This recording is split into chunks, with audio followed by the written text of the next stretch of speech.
Last adjustment आपके लिए, treatment of workman compensation reserve. ध्यान से देखना, डिफरेंट है, डिसोल्यूशन में डिफरेंट है, easy but different.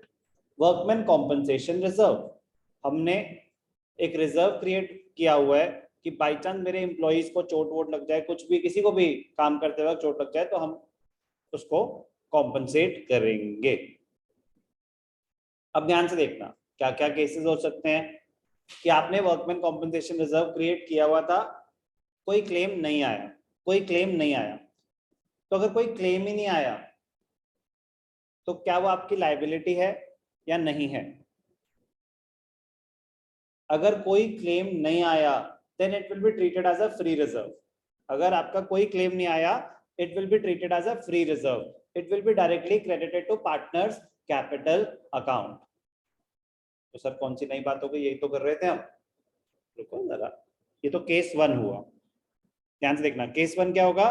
There was no claim against workman compensation. तो मैंने आपको क्या बताया, फ्री है, डायरेक्टली पार्टनर्स के कैपिटल अकाउंट में जैसे जनरल रिजर्व डिस्ट्रीब्यूट कर देते हैं, पीएनएल क्रेडिट बैलेंस डिस्ट्रीब्यूट कर देते हैं, वर्कमैन कॉम्पेंसेशन रिजर्व भी उनको क्रेडिट कर दिया जाएगा।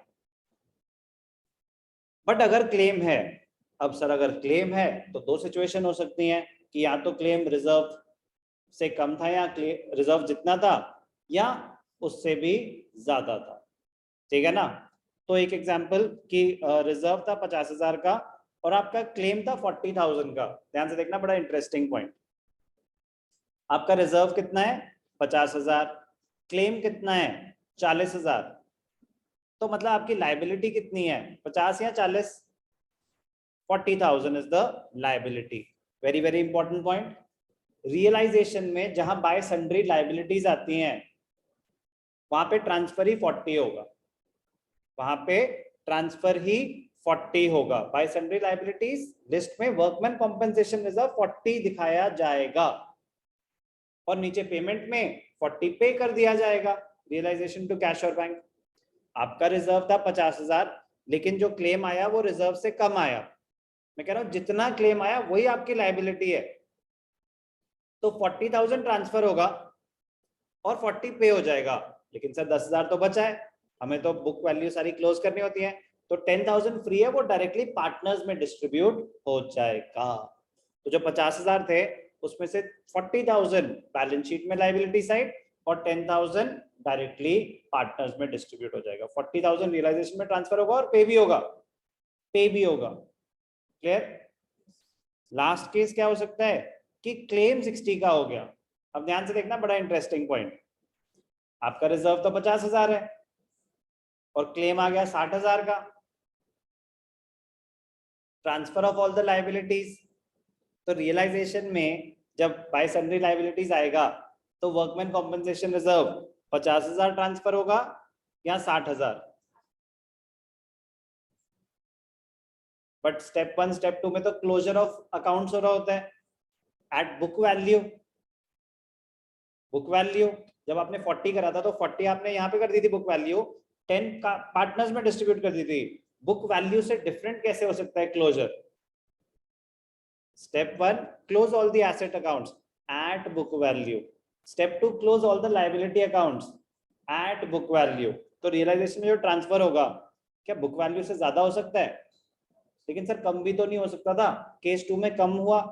बेटा कम नहीं हुआ, 40 यहां से क्लोज हो गया, 10 पार्टनर से क्लोज हो गया, जितनी बुक वैल्यू थी पूरी क्लोज हुई, उससे ना तो कम ना ज्यादा। केस 1 में पूरी 50 पार्टनर्स के थ्रू क्लोज हो गई। तो रूल क्या कहता है? Book value. तो रियलाइजेशन में, ध्यान से देखना, अभी आपको पता चल जाएगा, लॉजिक भी समझ आ जाएगा।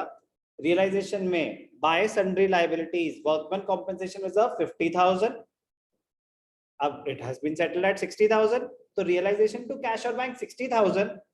आपने 10,000 एक्स्ट्रा दिए, लॉस हुआ आपका, तो रियलाइजेशन में डेबिट ज्यादा आ गए 10,000 के, ऑटोमेटिकली कवर हो गया। तो ट्रांसफर 50 ही होगा, पे 60 होगा, जिसकी वजह से एक्सेस डेबिट्स आ जाएंगे रियलाइजेशन में, आपका लॉस 10,000 का रियलाइजेशन कवर कर लेगा। दोबारा मीनिंग क्लियर है वर्कमैन कॉम्पेंसेशन का? केस 1, रिजर्व कितना है 50,000 appearing on the liability side of the balance sheet. Case 1 में क्या है, देयर इज नो क्लेम, अगर कोई क्लेम नहीं है it will be treated as a free reserve, it will not be transferred to realization account, it will not be transferred to realization account, it will be distributed among the partners in their profit sharing ratio। तो entry क्या हो जाएगी, workman compensation to partners capital account, credit हो गया। तो capital account में credit side पे क्या आ जाएगा, बाय वर्कमैन कॉम्पनसेशन रिजर्व। कितना रिजर्व था 50,000, तो equal partners 25,000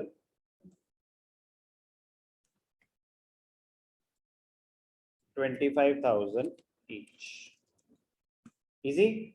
journal entry, workman compensation reserve debited 50 to A to B 25 each।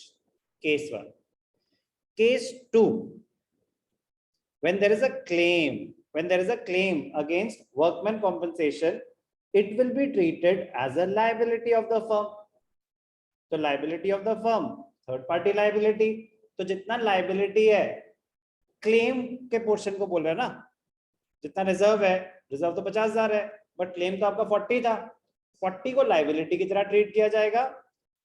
Workman compensation reserve in excess of the claim will be treated as a free reserve.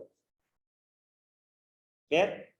तो क्या होगा, realisation में bye workman compensation reserve कितना 40,000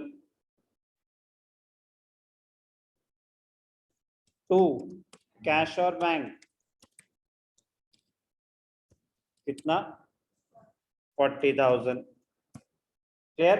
बाकी बचा 10,000 by workman compensation reserve. 10,000 equal partners थे 5,000 each। कोई भी doubt? Case 3, if the claim on workman compensation is more than workman compensation reserve, अगर claim ज्यादा है, we will first transfer the entire workman compensation reserve to the credit side of realization। entire workman compensation reserve, कह रहे reserve है 50,000, claim है 60,000, कह रहे reserve तो 50,000 ही है, तो पूरा का पूरा ट्रांसफर कर दो रियलाइजेशन में। In the second half of the realization account, we will show the actual payment made on claim on account of workman compensation 60,000। कुछ बचा पार्टनर्स में बांटने के लिए नहीं, लॉस आएगा वो पार्टनर्स अपने आप पेयर करेंगे। बाय वर्कमैन कॉम्पनसेशन रिजर्व पूरा 50,000 ट्रांसफर करा, अकाउंट क्लोज हो गया, बट पेमेंट के टाइम आपको एक्स्ट्रा देने पड़े तो कैश और bank. Very important, very easy. इसके अलावा वर्कमैन हाँ सर एक केस हो सकता है ना कि रिजर्व 50,000 था और क्लेम 50,000 था, तो बेटा 50,000 ही ट्रांसफर होगा, 50,000 ही पे हो जाएगा। ऐसे तो 50,000 केस और हो सकते हैं, क्योंकि 1,000 का क्लेम हो सकता है, 2,000 का क्लेम हो सकता है, 3,000 का हो सकता है। कॉन्सेप्ट वाइज इसके बाहर नहीं हो सकता वर्कमैन कॉम्पनसेशन रिजर्व में। बी केयरफुल, थोड़ी सी डिफरेंट है treatment as compare to reconstitution, ठीक है ना? So just be careful.